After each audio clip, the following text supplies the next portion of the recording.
know what, let me make like a warning in advance. This video is going to be really long. I'm going to talk a lot. I'm going to talk about my life. I'm going to talk about depression. I'm going to talk about, I don't know, I'm just going to talk a lot and barely do my makeup. Hi, what's up? It's been 2 years. To my 3 remaining subscribers, I missed you. How are you? Catch me up. What did I miss? I don't know why I'm back, considering it seems like YouTube is kind of on a mission to just squash every ounce of creativity. But here I am nonetheless. Call it boredom. Call it scratching a creative itch. I just feel really creatively unproductive lately, and something about talking to yourself through a camera is somewhat therapeutic. What I'm going to do today is I'm going to get ready. I don't know for what, because really all I have left to do today is go to belly dancing practice, and I already went through the entire day looking like literal dead, so there's not really much of a reason to go ahead and change that now. But I don't know what I'm going to do. I'm probably just going to end up doing my like really typical red smoky eye that I do a lot, pretty much all the time. I'm going to use this baby, the Kat Von D Satan Center palette that I got for Christmas. I really wasn't expecting to own this. I wasn't really planning on shelling out the money for it myself, but I literally just mentioned it in passing to my mom. I guess she took a mental note, that sneaky woman, and she surprised me with it. And so I have been using it a lot lately. I know people have really mixed feelings about it, but I happen to really like it, and I think it has a lot of really interesting colors. So yeah, I'm just going to get ready, and I'm going to talk a little bit maybe about why I left YouTube in the first place, what's been going on in my life, you know, just take you through a journey. I'm literally recording this on my laptop. I don't have a camera with me. I have my camera at home. My boyfriend has a really nice camera that I would love to use when I'm home, but I'm not. I'm at school. If you can tell by the exciting dorm decor, you can't just sit around wallowing and saying like, oh, if only I had this, or if only I had that, then I would be able to, you know, make my creative dreams come true. Like, you work with what you got. Like, the movie Tangerine won all these awards a few years back.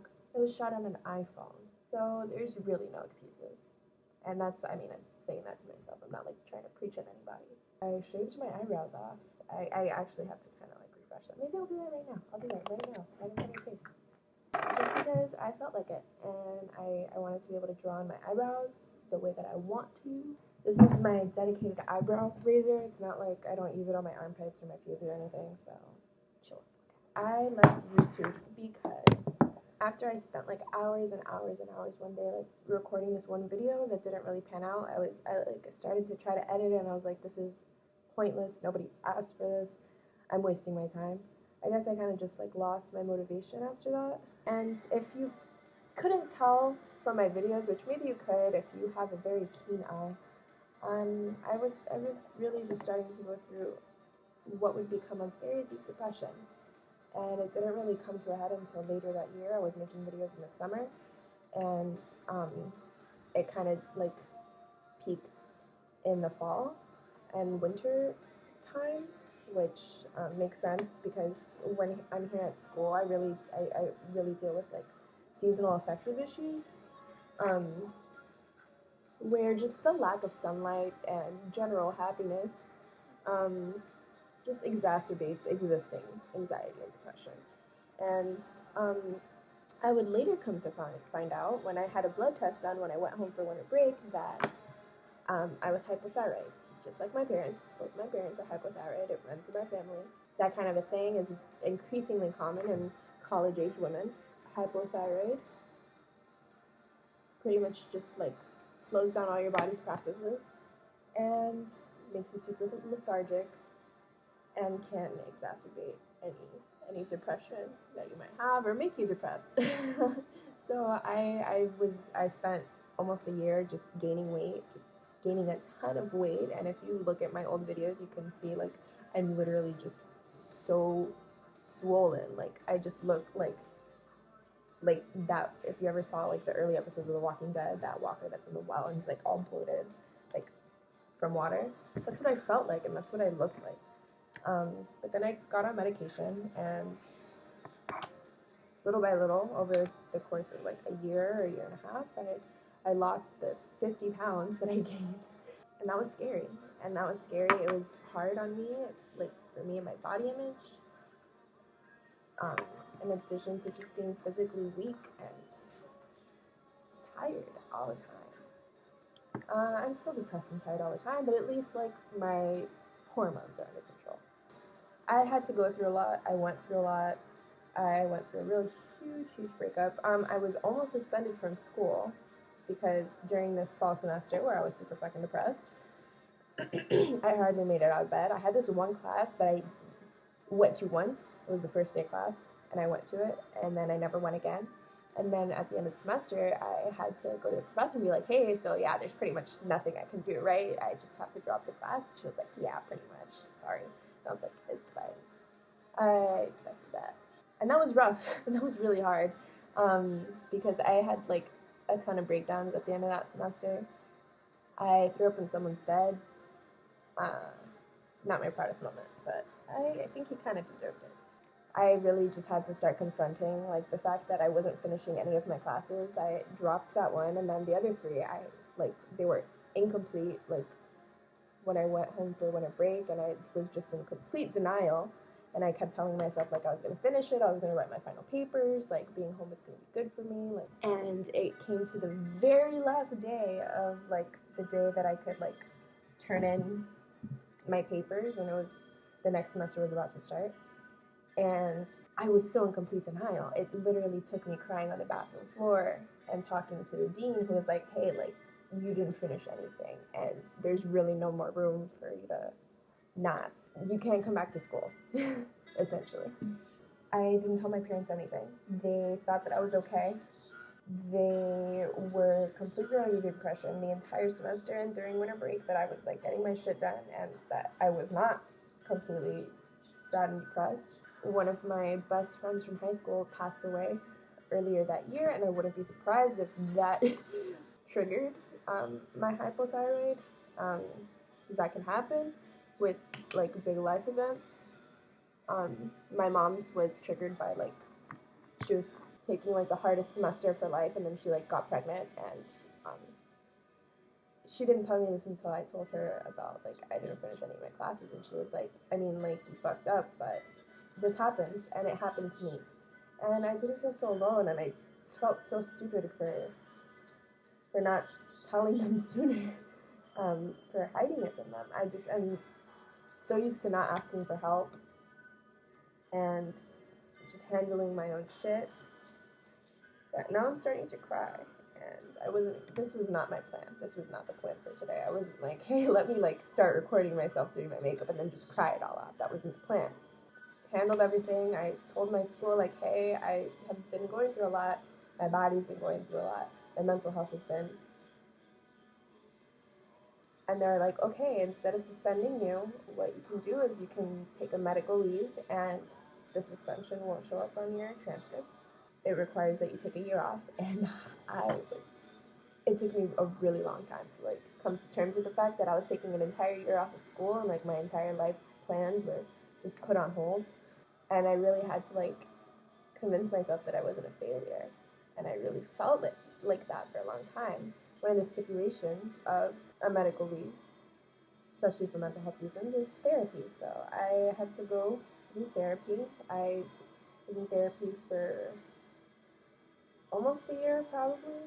I was mostly just talking about like my academic anxiety and like my friend's death and family issues and everything like that. And during that time, like, she would ask about my boyfriend, and I would dodge the subject, and I would be like, he's literally the only stable thing in my life. I don't really feel like I need to talk about that. Like, and then a couple months later, in April, I broke up with him. I just had one of those crazy gut feelings, and I absolutely had to follow it because it was giving me so much anxiety. I'm not really going to comment too much on that situation, just that it was for the best, and that I was ignoring a lot of really toxic patterns just because he was the only stable thing in my life, and I felt like I was really dependent on him, and we were really codependent in general, and I was just like logistically dependent on him as well because I didn't have my license yet, and I just started an internship. I had no way to get to and from, so at the very least until I got my license, I just literally needed him, which sucked. It sucked. It was a bad feeling, and I found myself like even before I broke up with him, just like subconsciously like taking my shit home. And he kind of started to put it together in a way. He was like, maybe I should do purple. No, that's a bad idea. Is it? I don't think so. I'm into it. That's kind of nice. Looks like a bruise. I'm really down for that. I'm into it. I'm so into it. I started taking all my stuff home, and he was like, are you like breaking up with me or something? Like, why are you packing up all your shit? And I was like, no, everything's fine. Everything's great. Which is like just my pattern of denial that I had been following prior to my year off, prior to my therapy, prior to everything. Just a pattern of denial. Like, everything's fine. Like, I got it. Like, we're good. Like, everything's great. But inside, I was just going through this huge crisis. And I just felt stagnant. I felt like I wasn't growing with this person, and it was hard because we were together for so many years. We were together since I was 13 years old, and I turned 22 this year. I really just uprooted my entire life, and I cried about it, and I like questioned myself so hard. I was just like, am I doing the right thing? Am I causing myself all this pain for no reason? Am I just like destabilizing my entire life? But I, again, am not going to comment too heavily on specifics or anything like that, or there's a right or wrong party. But my life immediately started to change and to improve, and I just found myself growing and challenging myself and making all these friends, and I reconnected with some friends from high school that really, really were such a support system for me during this breakup, which was a step on the road to recovery, but I wasn't where I needed to be yet. That required a lot more growing still, and I'm still growing. It's a never-ending, ongoing process, obviously, but I just feel like I'm in an amazing place in comparison to where I was. One of the high school friends that I reconnected with, as it turns out, is my actual soulmate. So we've been together for over a year and a half, and he just makes my life infinitely better in every way, and we really are just perfectly matched. And we've been through a lot of similar things. The one who passed away was both a best friend to both of us. We had very similar relationship experiences and trajectories, and he had just gotten out of his toxic relationship like a year prior, actually about exactly a year before I did. And all of this shit, me getting almost suspended from school and crying and uprooting my life for apparently no reason, it all brought me to him. And so now I feel like I'm in a place where like I can start to like nurture other parts of myself rather than just strictly trying to like move forward and like break out of old habits and I really need to put on deodorant. I'm sorry. Breaking out of old just toxic cycles that were keeping me in one place. I felt like I was starting to finally move forward, and now I feel like I'm in a place where I have a lot of energy, I have a lot of creative energy, I just feel like I have a lot to offer the world, and I'd like to do that. Like I said, I don't really have a lot at my disposal right now, but I have a webcam, and I have my words, and I have some makeup. So I guess that was just like the cliff notes of the past 2 years of my life. Again, there's always progress to be made. So I gotta concentrate because it's a delicate surgical procedure. How does that look? Let me know if it looks stupid. Like, you can't just watch me, like, fuck my face up and not say anything. That's just rude. I just feel secure. So, my attention and my focus can shift from, like, treading water and staying afloat to thriving. Which I think is what this year is going to be about for me. As someone with a need to plan everything, I always had a very specific vision for the next step and what was coming next for me and what I needed to do. And again, I had a very difficult time asking for help. I've always just been a perfectionist and very hard on myself. And so 2016 was about learning to accept change and learning to let go. And it was a fun year. It was a difficult year. And 2017 was about repair, I think. But it was about starting to like repair and form new habits and form new goals for myself and form a new notion of what success means, because I'm finding my personal happiness and my personal fulfillment to be the most important thing. And I have so many amazing people around me who love me and support me and care about me, and I consider that success. And I know that regardless of what happens in my life, I'm always going to have that. So what am I trying to say? 2016, change. 2017, repair.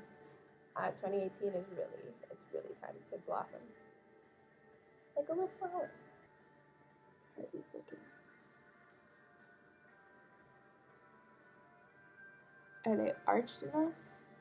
Or let me know. I can arch them more. No.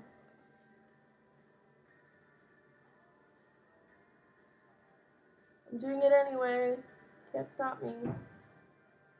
Oh, that's the next thing I wanted to talk about. What am I gonna do now that I'm back? Being a human being, I contain multitudes. I have many interests that are not just makeup. So what do I mean by that? And what am I gonna put on this channel for you three, the three of you?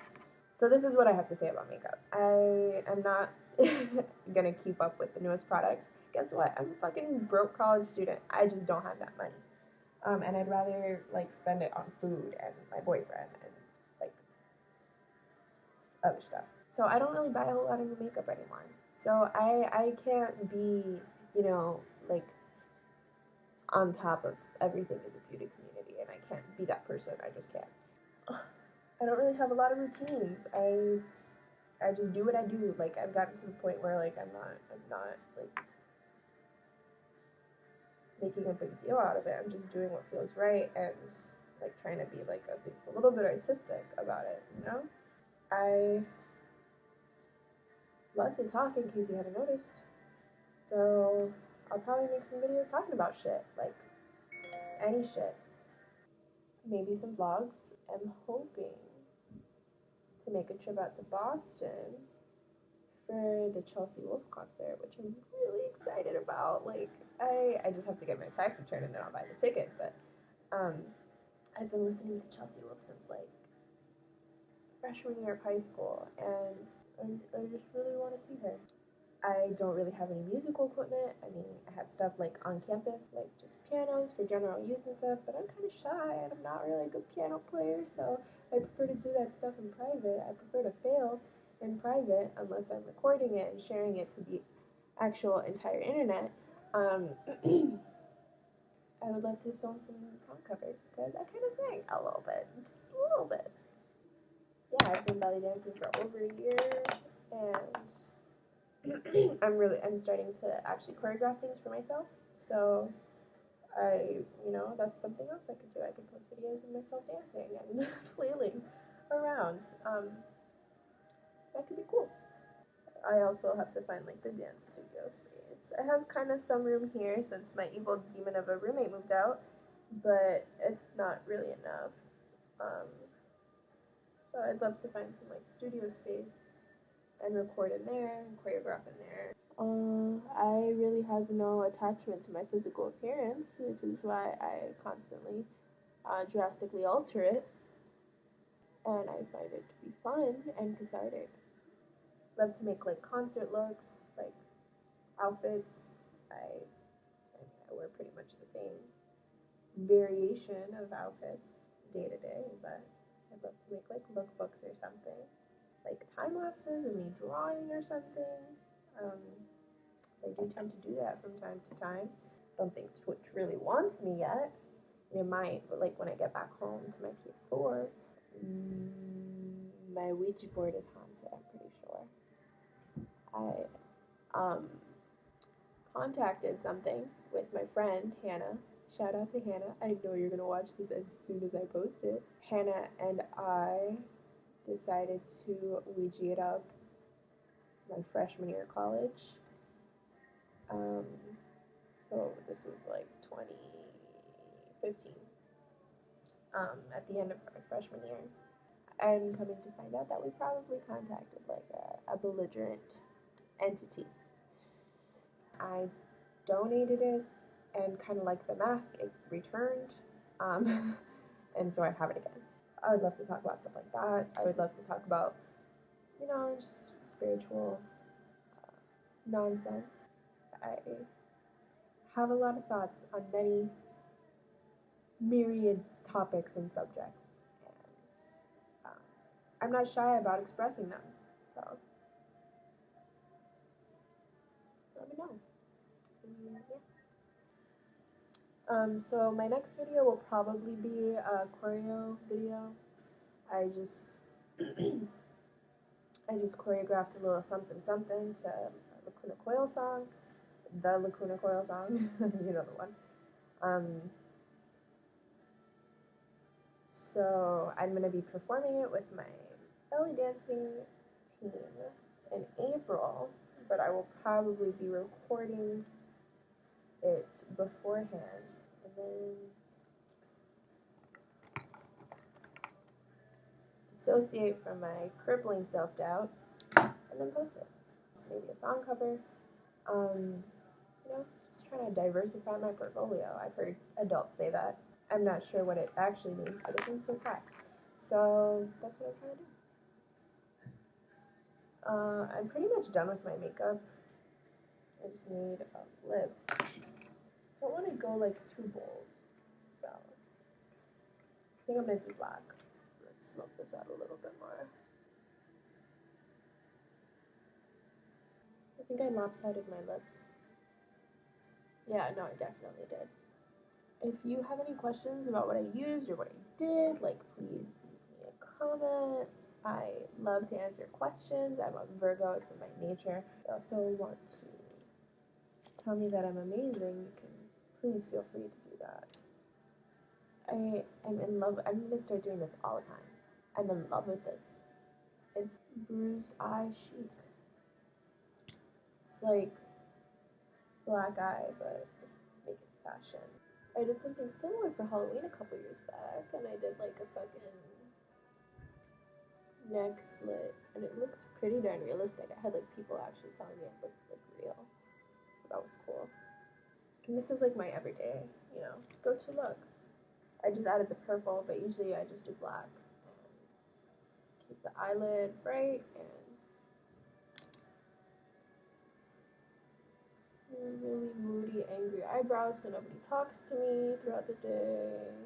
If you're watching at the end of this video, what should I do with my hair next? What color should I do next? I'm really bored.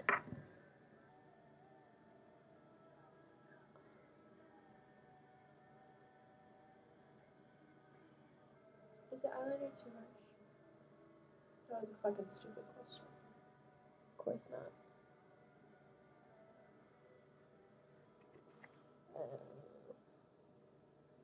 gonna finish this way and leave it alone because it's angry at me. I'm just gonna be 100% honest. This is my makeup for tomorrow anyway, because I have a 9 a.m. and if you think I'm gonna wake up to put on my face, it's just not happening, which is why I usually end up going to class looking like a gremlin, which is always fun because you can see the visibly startled faces as you pass in the streets.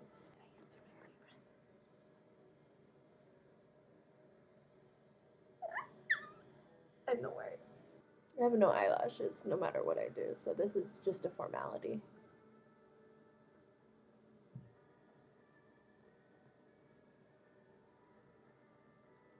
I'm gonna eat some Cheetos. I'm fucking hungry. Like, my banner says new videos whenever I want, and that is just gonna continue to be absolutely true.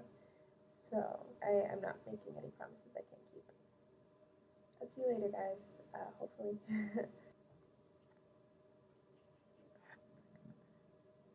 I feel like I have a really downturned mouth. What can I do about that? Is there surgery for that?